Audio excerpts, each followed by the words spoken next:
Assalamualaikum warahmatullahi wabarakatuh. Pada malam ini saya akan tunjukkan panduan untuk jana data murid dalam sistem SPDPR.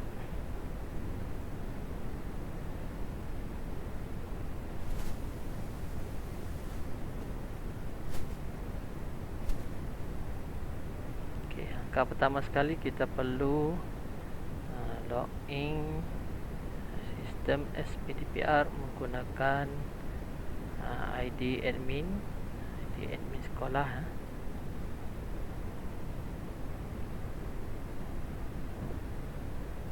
Apabila keluar paparan begini di menu utama, kita akan pilih sistem kehadiran murid.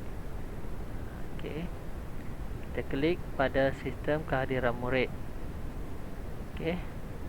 Seterusnya, pada menu di bahagian kiri, kita akan pilih proses data. Apabila kita klik proses data, dalam dia ada jana pelibatan murid dan jana murid cicir. Langkah pertama sekali, apa yang perlu kita buat ialah kita perlu menjana pelibatan murid.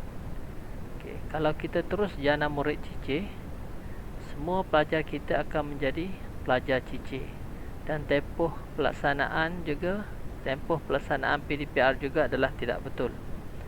Tempoh masa untuk pelajar cicir ni adalah mengikut tempoh masa yang kita jana di jana pelibatan murid. Kalau kita jana pelibatan murid dari tarikh 1 hingga 5 Ogos, maka apabila kita jana murid cicir,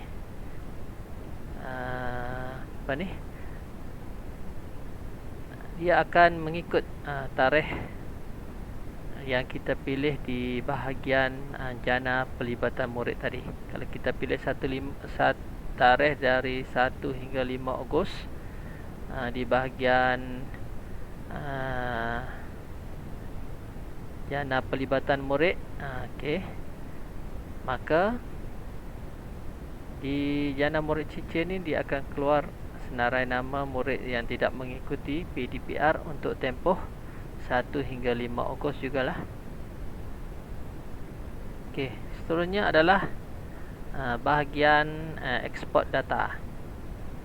Export data ni, apabila kita export data, dia akan keluar dalam bentuk Excel. Kita akan dapat dalam ni jumlah sesi PDPR yang diikuti oleh setiap murid, seperti tempoh yang kita jana di bahagian jana pelibatan murid ni. Tadi kita pilih 1 hingga 5 Ogos. Dia akan, apabila kita export data, dia akan keluar jumlah sesi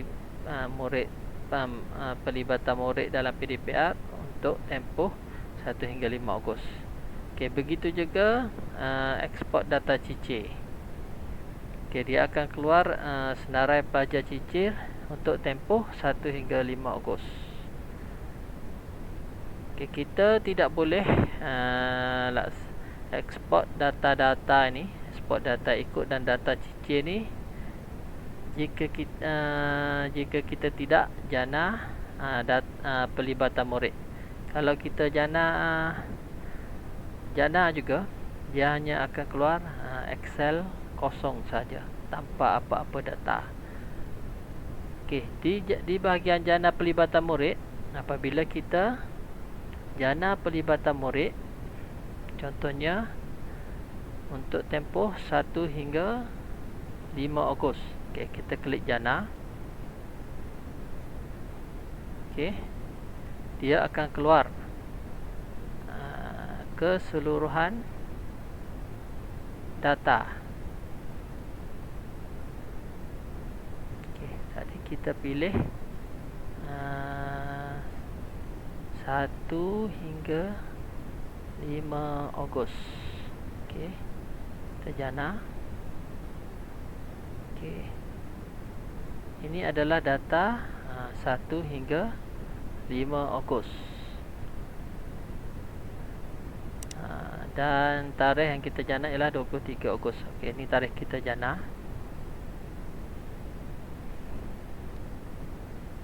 Kemudian contohnya apabila kita nak jana semula, kita jana murid, kita ambil dari tarikh 1 hingga 12 Ogos. Okay, apabila kita jana semula, okay, automatik data yang 1 hingga 5 Ogos tadi hilang. Dia automatic override. Okey, apabila kita dah jana pelibatan murid, kita boleh jana murid cicir. Okey, kita klik murid cicir dan kita klik jana. Okey. Kalau tiada data di sini, maksudnya semua murid kita telah mengikuti sesi PDPR. Terusnya kita nak ekspor data cicir, tapi tadi untuk tempoh 1 hingga 12 hari bulan, okay, tiada murid cicir. Maknanya murid sekolah ni dari apabila menjelang 12 Ogos tu, semua murid telah mengikuti sesi PDPR. Okay, tapi untuk kita tunjuk contoh, saya akan jana semula lah tarikh PDPR ni. Saya cuba 1 hingga 5 Ogos. Okay, saya jana. Okay, kita tengok murid cicir ada ke tiada untuk tempoh 1 hingga 5. Tiada juga.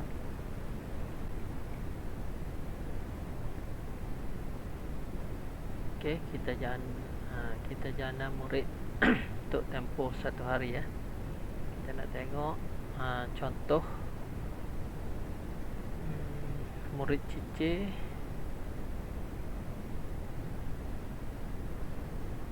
Okey, kita klik jana murid cicir. Okey, klik jana. Okey, prasekolah pintar.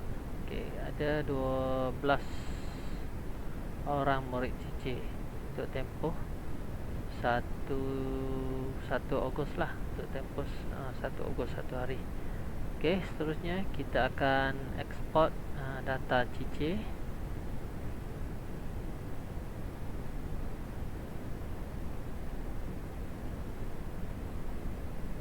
Okey, kita klik. Okey, ini adalah data cicir.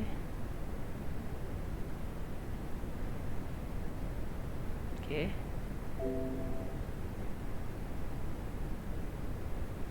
kita copy letak di desktop.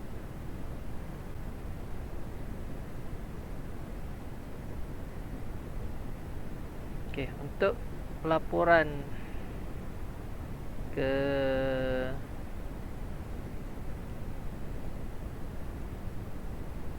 PPD pada setiap 2 minggu, pada minggu kedua dan pada minggu pada akhir bulan, kita perlu tambah maklumat pada kolom ni. Okey, kolom pertama ialah kita perlu masukkan sebab ataupun justifikasi.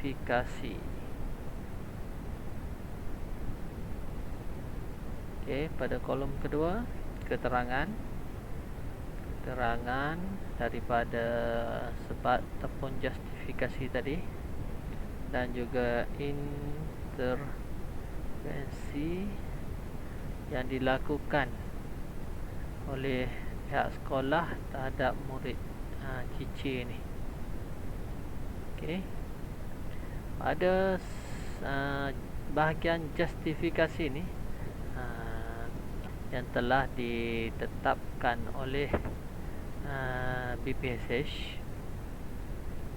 Okay, ini adalah justifikasi yang telah ditetapkan oleh BPSH.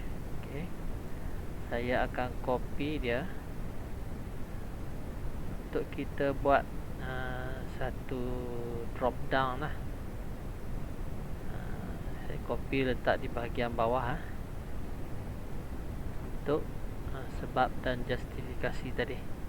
Okay, lupa nak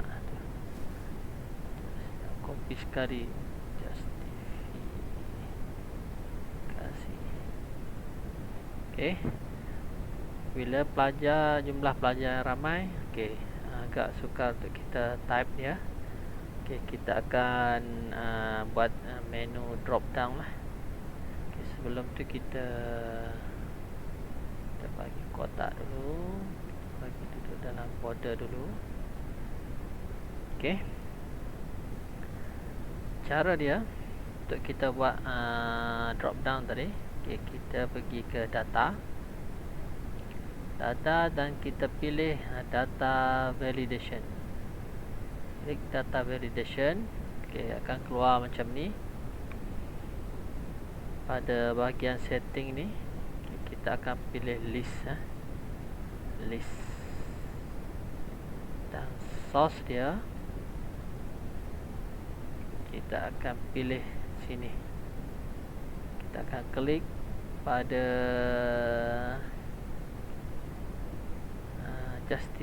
justifikasi tadi. Okey, dan kita akan pilih lah daripada yang pertama hinggalah justifikasi yang last, dan kita akan tekan OK.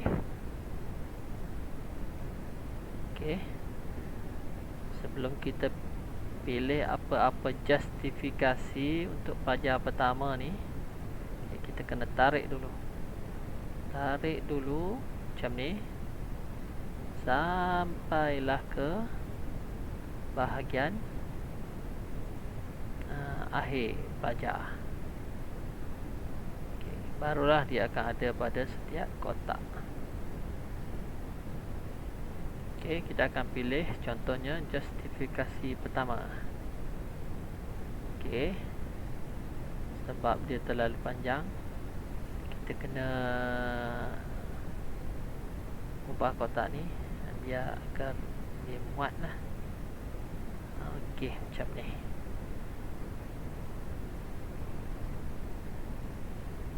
Okey, kita juga pada bahagian keterangan dan intervensi. Okey, cikgu boleh ubahlah saiz kotak dia ni biar bersesuaian.